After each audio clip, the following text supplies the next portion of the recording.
Hello বন্ধুরা, তোমরা কেমন আছো? আশা করছি সবাই ভালো আছো, সুস্থ আছো। সকালে তো জলখাবারের একটা কিছু প্রয়োজন হয়, সেটা আজকে আমি আটা দিয়ে মাখা বেলা ঝামেলা ছাড়াই আলু পরোটা তৈরি করব। তো এখানে আমি 2 হাতা মতো, তোমরা দেখলে 2 হাতা মতো আটা নিয়ে নিয়েছি। আর এখানে এই এক চামচ মতো, মানে হাতা মতো সুজি নিয়ে নিলাম। নিয়ে এটাকে একটু ভালো করে জলে গুলিয়ে রেখে দিতে হবে। একটু জলে গুলে পরিমাণ মতো জল দিতে হবে, যাতে এটা একটু মানে বেশি খুব লুজ না হয়, খুব টাইটও না হয়। তো রোজ রোজ সকালে রুটি তরকারি খেতে ভালো লাগে না।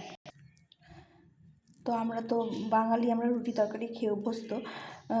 যাই হোক, রুটি তরকারিটা খাওয়া ভালো শরীরের জন্য। তো আমি এটাও একদম তেল ছাড়া আর মাখাবেলা ছাড়া আমি এটা একটা হেলদি আলুর পরোটা তৈরি করব। তো এখানে আমি আটা সুজি দিয়ে প্রথমে একটু ভালো করে মিশিয়ে রাখছি সুজিটাকে। কিছু সময় সুজিটা অনেকটা ফুলে যাবে, তার জন্য একটু সময় এটা মেখে রাখতে হবে। একটু 1 চিমটে লবণ দিয়ে দিলাম। এখানে কোনো খাওয়া সোডা দেবো না, আমি খাওয়া সোডা ছাড়াই করবো। সামান্য একটু লবণ দিয়ে এটাকে ভালো করে মেখে কিছুক্ষণের জন্য রেস্টে রেখে দিতে হবে।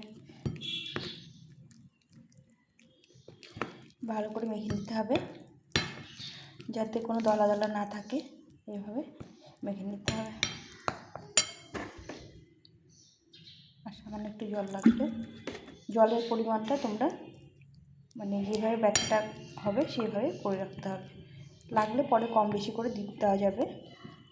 তো প্রথমে আমি এই আটাটাকে সুজি দিয়ে মেখে একটা আলাদা করে রেখে দেবো। তো বন্ধুরা, তোমরা একটু কষ্ট করে দেখে নিও ভিডিওটা। আমি এক হাতে কাজটা করছি, আমার হেল্প করার মতো সেরকম কেউ নেই, যার জন্য আমাকে নিজেকেই করতে হয়। তো আমি প্রথমে এইভাবে আটাটাকে ভালো করে মেখে রেখে দেব। ভালো করে ফেটিয়ে নিয়েছি, কোনো দলা পেকে নেই। একটু সুজি দিলাম, তাহলে খেতে ভালো লাগবে, মুচমুচে হবে। তো আমি এটাকে ঢাকা দিয়ে একটু সাইডে রেখে দেব। আর এখানে দেখো 2টো আলু নিয়েছি, আলুটাকে একটু গ্রেট করে নেব। আলুটাকে গ্রেট করে নিয়েছি, দেখো এভাবে নিলে দলা পাকে না, সুন্দরভাবে ম্যাশ হয়ে যায়। এর সঙ্গে নিয়ে নেব আমি কিছুটা গাজরও গ্রেট করে নিয়েছি। এখানে একটা পুরো নেই, অর্ধেক গাজর আছে এখানে। এর মধ্যে আমি স্বাদের জন্য একটু লবণ দেব, লবণ একটু দেব। আটার মধ্যে একটু লবণ দিয়েছিলাম, যার জন্য একটু কম দিলাম। একটু হলুদ গুঁড়ো দেবো, কালারটা ভালো আসবে, দেখতে ভালো লাগবে। তার সঙ্গে সামান্য একটু লঙ্কা গুঁড়ো আর একটু ভাজা জিরে গুঁড়ো। জিরেটা একটু ভেজে নিলে ভালো লাগবে, তাহলে মানে কাঁচা গন্ধটা লাগবে না। আর এখানে নিয়েছি কিছুটা কাঁচা লঙ্কা, একটু ঝাল ঝাল হবে খেতে। তো একটু অল্প করে লঙ্কা গুঁড়ো দিয়েছি আর একটু কাঁচা লঙ্কা দিলাম, দিয়ে এটা সবটা একটু মেখে নিতে হবে, ভালো করে মেখে নিতে হবে।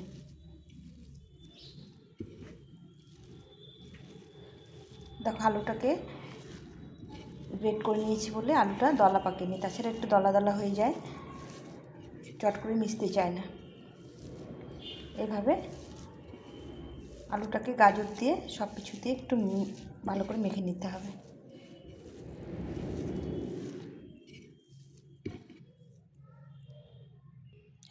এখন এই যে আটা আর সুজিটা যে ভিজিয়ে রেখেছিলাম, দেখো কতটা সুন্দর হয়ে গেছে। এখন আমি পুরোটা এটা দিয়ে দেব, দিয়ে এর সঙ্গে ভালো করে মিশিয়ে নিতে হবে। এটা খেতে ভীষণ ভালো লাগে আর খুব হেলদি। তোমরা দেখতে পাচ্ছ কোনো তেল এখানে সেরকম কিছু প্রয়োজন হবে না, আর কোনো মশলাও সেরকম নেই। তো এটাকে ভালো করে মিশিয়ে নিতে হবে, অনেকক্ষণ ধরে সুন্দরভাবে মিশিয়ে নিতে হবে। সুজিটা অনেকটা ভিজে গেছে, মোটামুটি 10 মিনিট মতো রেখেছিলাম। সুজিটা সুন্দরভাবে ভিজে গেছে। একটু হলুদ দিয়েছি বলে কালারটা সুন্দর আসবে। আর বন্ধুরা, এর মধ্যে চাইলে অন্য সবজিও দিতে পারো। তো এটা আলু, যেহেতু আলু পরোটা, তার জন্য আমি বেশি কিছু দিলাম না, একটু গাজর দিয়েছি শুধু। আমরা তো আলু পরোটা অনেক রকম করে খেয়ে থাকি পুর ভরে এসে, তো এইভাবে একবার খেয়ে দেখো, খুব ভালো লাগে। তো এটাকে ভালো করে ম্যাশ করে মিশিয়ে নিতে হবে। তো বন্ধুরা দেখো, খুব মোটা হবে না, পাতলা হবে না, সুন্দরভাবে এভাবে মেখে নিলাম। খুব পাতলা হলেও ভালো হবে না, আবার খুব মোটা হলেও ভালো লাগবে না। তো এইভাবে ভালো করে মেখে নিয়েছি। আমার পুরটা হয়ে গেছে, গোলাটা হয়ে গেছে। এখানে ননস্টিকের প্যান বসিয়ে দিয়েছি। এখানে আমি একটু তেল দিয়ে দেবো, খুব তেল না, মানে যেন প্যানটা গরম হয়, মানে সামান্য তেল দিয়ে দিলাম। তেলটা একটু গরম হতে টাইম দিতে হবে। এখন আমি ব্যাটারটা, দেখো এইভাবে ব্যাটারটা হয়েছে, ব্যাটারটা আমি অল্প অল্প করে দিয়ে দেবো।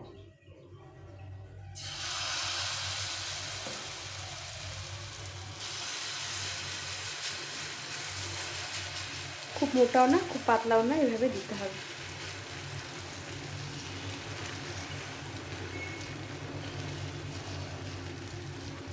চাইলে তোমরা তাওয়াটা ভর্তি করে দিতে পারো, বড় বড় হবে। এইভাবে করে প্লেন করে দিতে হবে। দেখো কতটুকু তেল দিয়েছি, সে তেলটাও আমার লাগবে না, হয়তো থেকে যাবে, সাইড দিয়ে বেরিয়ে গেছে। এটা আমি পুরোটা কভার করে দিলাম। তো আস্তে আস্তে এটা একদিকে ভাজা হলে এটা উল্টে পাল্টে ভেজে নিতে হবে। এইভাবে নেড়ে চেড়ে একটু ভেজে নিতে হবে। তো দেখো বন্ধুরা, এক সাইডে হয়ে গেছে।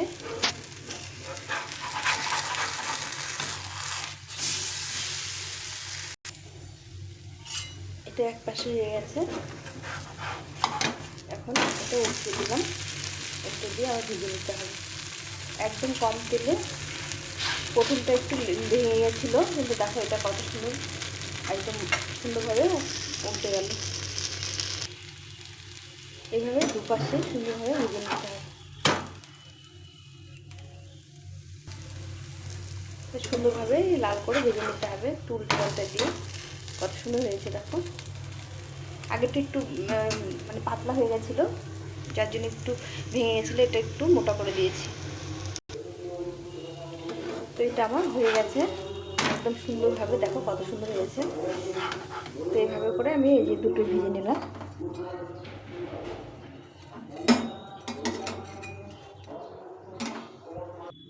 এই পরোটা খাওয়ার জন্য একটু রায়তা বানিয়ে নেব। তো এখানে একটু টক দই নিলাম।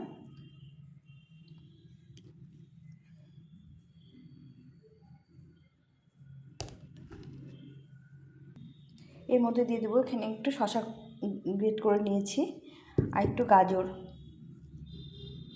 সম পরিমাণে নিয়েছি। এখানে দিয়ে দেবো একটু বিট নুন, আর একটু গোলমরিচ গুঁড়ো দিয়ে এটাকে ভালো করে ফেটে নিতে হবে।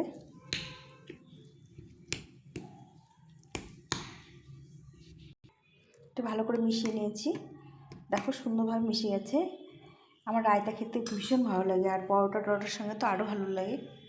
তো বন্ধুরা, আমার কাছে তরকা প্যান নেই, আমি এখানে একটা হাতা নিয়েছি। হাতার মধ্যে সামান্য একটু তেল দিয়ে দেবো, অল্প তরকা যেহেতু। একটা শুকনো লঙ্কা ফাটিয়ে নিলাম। এর মধ্যে দিয়ে দেবো কিছুটা কালো সর্ষে আর একটু জিরে দিয়ে আমি এটাকে তরকা বানিয়ে নিলাম। আমার তরকাটা হয়ে গেছে। এটা এখন আমি একটু মিশিয়ে নিই। আমি কারি পাতা দিলাম না, আমার কাছে কারি পাতা ছিল না, যার জন্য আমি এইভাবে।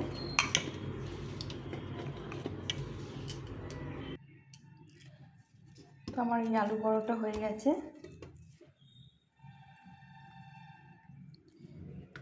কতটা সুন্দর হয়েছে দেখো, নরম তুলতুলে হয়েছে। তার সঙ্গে একটু রায়তা, এটা রায়তা দিয়ে খেতে ভীষণ ভালো লাগে। তো তোমাদের কেমন লাগলো অবশ্যই কমেন্ট করে জানিও, আর অবশ্যই বন্ধুদের সঙ্গে শেয়ার করো। এখন এই পর্যন্তই, টাটা।